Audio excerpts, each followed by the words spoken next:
Hi hello ಎಲ್ಲರಿಗೂ ನಮಸ್ಕಾರ. ನಾನು ಶೋಭಾ. ಇವತ್ತು ನಾನು ತುಂಬ ರುಚಿಯಾದ ಸುಲಭವಾಗಿ ಮಾಡಬಹುದಾದ ಕಾಯಿ ಹಲ್ವಾ ಸ್ವೀಟ್ ರೆಸಿಪಿಯನ್ನು ಮಾಡಿ ತೋರಿಸ್ತಾ ಇದ್ದೀನಿ. ನೋಡೋಣ ಬನ್ನಿ. ಸ್ವೀಟ್ ಅಂದರೆ ಯಾರಿಗೆ ಇಷ್ಟ ಆಗಲ್ಲ ಹೇಳಿ? ಪ್ರತಿಯೊಬ್ಬರಿಗೂ ಸಾಮಾನ್ಯವಾಗಿ ಇಷ್ಟ ಆಗೇ ಆಗುತ್ತೆ. ನನಗಂತೂ ತುಂಬ ಇಷ್ಟ. ಹಾಗಾಗಿ ನಾನು ಸ್ವೀಟ್ ಮನೆಯಲ್ಲಿ ಮಾಡ್ತಾನೆ ಇರ್ತೀನಿ. ಆದರೆ ವಿಡಿಯೋ ಕೂಡ ಹಾಕಲ್ಲ. ಇವತ್ತು ಯಾಕೋ ವಿಡಿಯೋ ಮಾಡಬೇಕು ಅಂತ ಅನಿಸ್ತು, ತುಂಬ ಚೆನ್ನಾಗಿ ಬಂತು. ಹಾಗಾಗಿ ವಿಡಿಯೋ ಮಾಡಿ ಹಾಕಿದ್ದೇನೆ. ಯೂಟ್ಯೂಬ್ಗೆ ನೀವು ಕೂಡ ಮಾಡಿ ಸ್ಕಿಪ್ ಮಾಡಬೇಡಿ, ವಿಡಿಯೋವನ್ನು ಕೊನೆ ತನಕ ನೋಡಿ. ನೀವು ಕೂಡ ಮನೆಯಲ್ಲಿ ಟ್ರೈ ಮಾಡಿ ನೋಡಿ. 2 ತೆಂಗಿನಕಾಯಿಯನ್ನು ತೆಗೆದುಕೊಂಡಿದ್ದೀನಿ, ದೊಡ್ಡ ಸೈಜಿಂದು. ಒಂದು ಸ್ವಲ್ಪ ತುರಿದು ಆಯಿತು. ಈಗ ಎಲ್ಲವನ್ನು ಒಂದು ಕಡೆ ತುರಿದು ಇಲ್ಲಿ ಇಟ್ಕೊಂಡಿದ್ದೀನಿ. ನೋಡಿ, ಕಾಣಿಸ್ತಾ ಇದೆ ಅಲ್ವಾ? ಸೈಡಲ್ಲಿ ಕೆಲವೊಂದಷ್ಟು ಕಟ್ ಮಾಡಿರೋ ಪೀಸ್ಗಳು ಇರುತ್ತೆ. ಅವೆಲ್ಲ ಇರಬಾರ್ದು ಅಂತ ನಾನೇನು ಮಾಡ್ತೀನಿ, ಡ್ರೈ ಆಗಿ ಎಲ್ಲವನ್ನು ಫೈನಾಗಿ ಗ್ರ್ಯಾಂಡ್ ಮಾಡ್ಕೋತೀನಿ. ಈ ಹಲ್ವವನ್ನು ಮಾಡಲಿಕ್ಕೆ ಸ್ವಲ್ಪ ನೈಸ್ ಆಗಿದ್ದರೆ ಚೆನ್ನಾಗಿರುತ್ತೆ. ಹಾಗಾಗಿ ನೋಡಿ, ಈಗ ಗ್ರ್ಯಾಂಡ್ ಮಾಡಿ ಆಯಿತು. ಈ ಮತ್ತೊಂದು ತಟ್ಟೆಗೆ, ಬೇರೆ ಬಟ್ಲಿಗೆ ಹಾಕಿದ್ದೀನಿ. ಈ ಸ್ಪೂನಲ್ಲಿ ಕಾಣಿಸ್ತಾ ಇದ್ದರೆ ಚೆನ್ನಾಗಿ ಈಗ ಸ್ವಲ್ಪ ನೈಸಾಗಿ ಬಂತು. ಮತ್ತು ನೀರನ್ನು ಸೇರಿಸ್ದೇ ಡ್ರೈ ಆಗಿ ಗ್ರ್ಯಾಂಡ್ ಮಾಡಿದ್ದೀನಿ. ಇಷ್ಟು ನೈಸಾಗಿ ಬಂದರೆ ಸಾಕು, ಅದನ್ನು ಹಲ್ವವನ್ನು ರುಚಿಯಾಗಿ ಮಾಡ್ಬೋದು. ಇಲ್ಲಿ ಕಾಣಿಸ್ತಾ ಇರೋದು ಸಕ್ಕರೆ, 1 ಬೌಲ್ ಇದೆ, ಮತ್ತು ತೆಂಗಿನ ತುರಿ, ಬಟ್ಲು, ಮತ್ತೊಂದು ಅಳತೆ ಪ್ರಮಾಣ ಬೇಕಲ್ವ. ಹಾಗಾಗಿ ಈ ಬೌಲಲ್ಲಿ ನಾನು ತುಂಬ 3 ಬೌಲ್ ಆಗುವಷ್ಟು ಹಸಿ ತೆಂಗಿನ ತುರಿ ತುರಿದಿರುವಂಥದ್ದು ಮತ್ತು ಫೈನಾಗಿ ಗ್ರ್ಯಾಂಡ್ ಮಾಡಿರುವಂಥದ್ದು ಇಲ್ಲಿ ಇಟ್ಕೊಂಡಿದ್ದೀನಿ, ಹಾಕ್ತಾಯಿದ್ದೀನಿ. ಓಕೆ, ಈ ಬೌಲಲ್ಲಿ 3.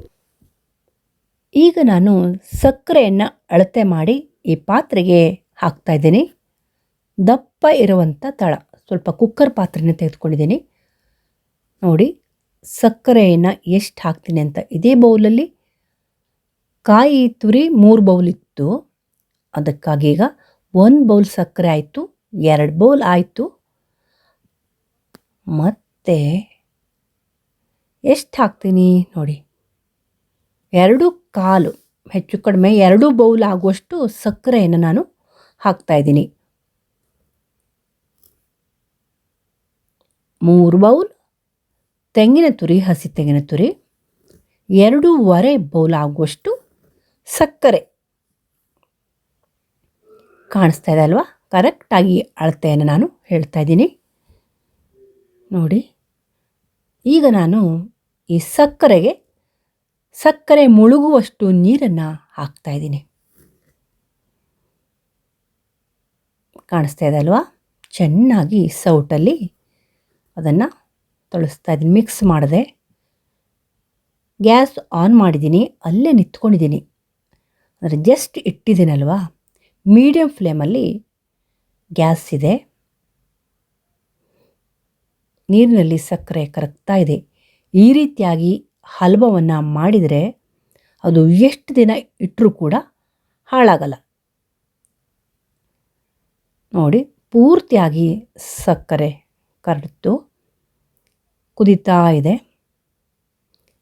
ಬೇರೆ ಬೇರೆ ರೀತಿಯಿಂದ ಮಾಡ್ತಾರೆ. ನಾನು ಮಾಡೋ ರೀತಿ ಹೀಗೆ.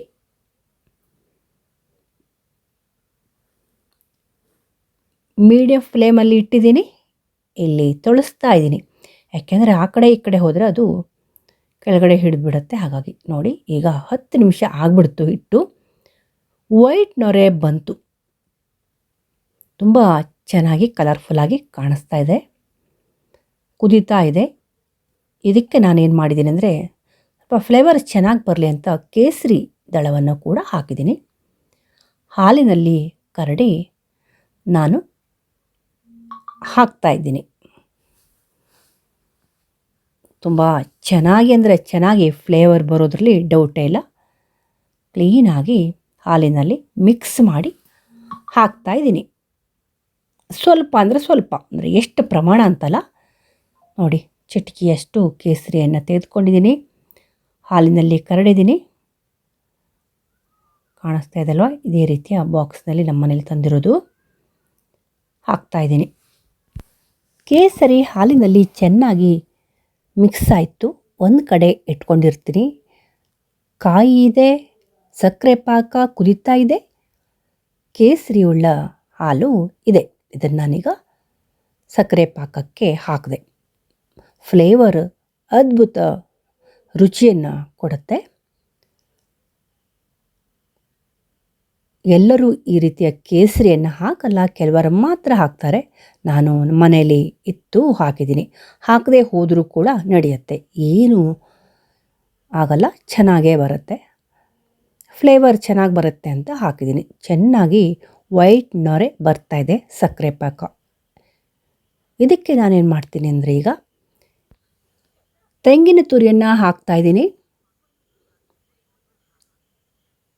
ಚೆನ್ನಾಗಿ ಎಲ್ಲವನ್ನು ಮಿಕ್ಸ್ ಮಾಡಿದರೆ ಆಯಿತು. 3 ಬೌಲ್ ತೆಂಗಿನ ತುರಿ, ಮತ್ತೊಂದು ಸಲ ಹೇಳ್ತಾ ಇದ್ದೀನಿ, 2.5 ಬೌಲ್ ಸಕ್ಕರೆ ಚೆನ್ನಾಗಿ ಮಿಕ್ಸ್ ಮಾಡಿದೆ. ಮೀಡಿಯಮ್ ಫ್ಲೇಮಲ್ಲಿ ಇಟ್ಕೊಂಡಿದ್ದೀನಿ. ನೋಡಿ, ಕಾಣಿಸ್ತಾ ಇದೆ ಅಲ್ವಾ? ಸಕ್ಕರೆ ಪಾಕದ ಜೊತೆ ಈ ಹಸಿ ತೆಂಗಿನ ತುರಿ ಚೆನ್ನಾಗಿ ಕುದೀತಾ ಇದೆ. ಅಲ್ಲೇ ಇರಬೇಕು, ಆ ಕಡೆ ಈ ಕಡೆ ಹೋದರೆ ಅದು ಕೆಳಗಡೆ ಪಾತ್ರೆಯನ್ನು ಹಿಡ್ಕೊಬಿಡುತ್ತೆ.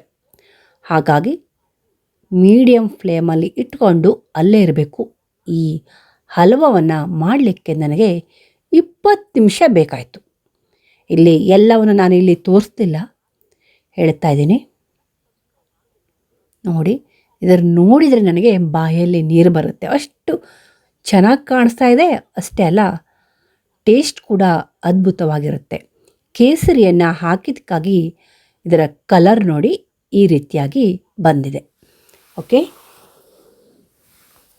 ಚೆನ್ನಾಗಿ ಕುದೀತಾ ಇದೆ. ನಾವು ಅದನ್ನು ಮಿಕ್ಸ್ ಮಾಡ್ತಾ ಇರಬೇಕು. ಈಗ ತುಪ್ಪವನ್ನು ಹಾಕ್ತಾಯಿದ್ದೀನಿ. ಸ್ವಲ್ಪ ಗಟ್ಟಿ ಆಗಿದೆ. ತುಪ್ಪವನ್ನು ಹಾಕೋದ್ರಿಂದ ಟೇಸ್ಟ್ ಅಂತೂ ಇನ್ನೂ ಚೆನ್ನಾಗಿ ಬರುತ್ತೆ, ಫ್ಲೇವರು ಜಾಸ್ತಿ.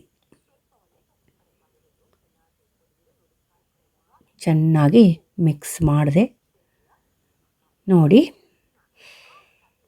ಈ ರೀತಿಯಾಗಿ ಚೆನ್ನಾಗಿ ಮಿಕ್ಸ್ ಮಾಡಿ ಫೈನಲಿ ಹಲ್ವ ಗಟ್ಟಿಯಾಗಿ ಸ್ವಲ್ಪ ಮಟ್ಟಿಗೆ ಬರುತ್ತೆ. ಆಮೇಲೆ ಅದನ್ನು ನಾನು ಒಂದು ತಟ್ಟೆಗೆ ಹಾಕಿಬಿಡ್ತೀನಿ. ಒಂದು ಸೈಡಲ್ಲಿ ತುಪ್ಪವನ್ನು ಸವರಿ ಈ ತಟ್ಟೆಯನ್ನು ಇಟ್ಕೊಂಡಿದ್ದೀನಿ. ನೋಡಿ, ಈಗ ಬರ್ತಾ ಇದೆ. ಹಾಗಾಗಿ ನಾವು ಬೇರೆ ಕಡೆ ಲಕ್ಷ್ಯ ಕೊಡಲಿಕ್ಕಿಲ್ಲ. ಈ ಹಲ್ವವನ್ನು ಮಾಡೋದ್ರಲ್ಲಿ ಮಾತ್ರ ನಾವು ಕೊಡಬೇಕು, ಯಾಕೆಂದರೆ ಕೆಳಗಡೆ ಅದು ಹೊತ್ತೋಗುತ್ತೆ. ತೊಳಸ್ತಾ ಅದು ಪಾತ್ರೆ ಎಲ್ಲವನ್ನು ಬಿಟ್ಕೊಳ್ಳುತ್ತೆ. ಈ ಹಲ್ವ ನೋಡಿ ಎಷ್ಟು ಚೆನ್ನಾಗಿ ಕಾಣಿಸ್ತಾ ಇದೆ ಅಲ್ವಾ?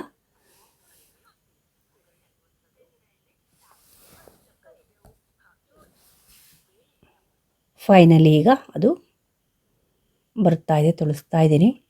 ಇನ್ನೊಂದು 2 ನಿಮಿಷ ಅದನ್ನು ತೊಳಸಿದ್ದೀನಿ ನಾನು. ಈಗ ನೋಡಿ, ಕಾಣಿಸ್ತಾ ಇದೆ ಅಲ್ವಾ? ಸ್ಟೇಜಿಗೆ ಬಂದಿದೆ. ಇದು ಎಷ್ಟು ದಿವಸ ಇಟ್ಟರೂ ಕೂಡ ಹಾಳಾಗಲ್ಲ, ಯಾಕೆಂದರೆ ನಾನು ಪಾಕವನ್ನು ಮಾಡಿ ಚೆನ್ನಾಗಿ ಕುದಿಸಿದ್ದೇನೆ ತೆಂಗಿನ ತುರಿಯನ್ನು. ಹಾಗಾಗಿ ಈ ತಟ್ಟೆಯಲ್ಲಿ ಎಲ್ಲವನ್ನು ಕ್ಲೀನಾಗಿ ಅದನ್ನು ತಟ್ಟಿ ಕಟ್ ಮಾಡಿಟ್ರೆ ಸಾಕು. ಅದ್ಭುತ ರುಚಿಯಾದ ಕಾಯಿ ಹಲ್ವ ಸ್ವೀಟ್ ರೆಸಿಪಿ ರೆಡಿಯಾಗಿ ಬಿಡ್ತು. ನನಗಂತೂ ಇದನ್ನು ನೋಡ್ತಾ ಇದ್ರೇ ಬಾಯಲ್ಲಿ ನೀರು ಬರುತ್ತೆ. ಅಲ್ಲೇ ಒಂದು ಚೂರನ್ನ ತಿಂದ್ಕೊಂಡ್ಬಿಟ್ಟಿದ್ದೀನಿ. ಅಷ್ಟೊಂದು ಸ್ವೀಟ್ ಇಷ್ಟ ನನಗೆ, ನಿಜ ಹೇಳಬೇಕು ಅಂದರೆ. ಹಾಗಾಗಿ ಈಗ ಯಾವ ಶೇಪ್ ಬೇಕು ಆ ಶೇಪಲ್ಲಿ ನೀವು ಕಟ್ ಮಾಡಿಕೊಂಡ್ರೆ ಕಾಯಿ ಹಲ್ವ ರೆಡಿಯಾಗಿ ಹೋಯಿತು. ಅತ್ಯಂತ ರುಚಿಕರವಾದ, ಸುಲಭವಾಗಿ ಮಾಡುವಂತಹ, ಕೆಲವಷ್ಟೇ ಸಾಮಗ್ರಿಯನ್ನು ಯೂಸ್ ಮಾಡಿಕೊಂಡು ಮಾಡುವಂತಹ ಕಾಯಿ ಹಲ್ವ ರೆಡಿಯಾಗೇ ಬಿಡ್ತು. ಒಂದು ವಿಷಯ ಅಂದರೆ ಇದಕ್ಕೆ ಕೇಸರಿಯನ್ನು ಹಾಕಬೇಕು ಅಂತಿಲ್ಲ, ತುಪ್ಪವನ್ನು ಕೂಡ ಹಾಕಬೇಕು ಅಂತ ಇಲ್ಲ. ಕೇವಲ ಸಕ್ಕರೆ ಮತ್ತು ಕಾಯಿ ತುರಿ, ಇದ್ದರೆ ಸಾಕಾಗತ್ತೆ, ಆರಾಮ್ಸೆ ಮಾಡಬಹುದು. ನೀವು ಕೂಡ ಟ್ರೈ ಮಾಡಿ ಮನೆಯಲ್ಲಿ. ಈ ವಿಡಿಯೋ ನಿಮಗೆ ಇಷ್ಟ ಆದರೆ ಲೈಕ್ ಮಾಡಿ, ಶೇರ್ ಮಾಡಿ. ಸಬ್ಸ್ಕ್ರೈಬ್ ಮಾಡದೆ ಯಾರು ನನ್ನ ವಿಡಿಯೋವನ್ನು ನೋಡ್ತಿದ್ದೀರಾ ಎಲ್ಲರೂ ಕೂಡ ಸಬ್ಸ್ಕ್ರೈಬ್ ಮಾಡೋದ್ರ ಮೂಲಕ ಪ್ರೋತ್ಸಾಹಿಸಿ. ವಿಡಿಯೋನ ಫ್ಯಾಮಿಲಿ ಆ್ಯಂಡ್ ಫ್ರೆಂಡ್ಸ್ ಜೊತೆ ಶೇರ್ ಕೂಡ ಮಾಡಿ.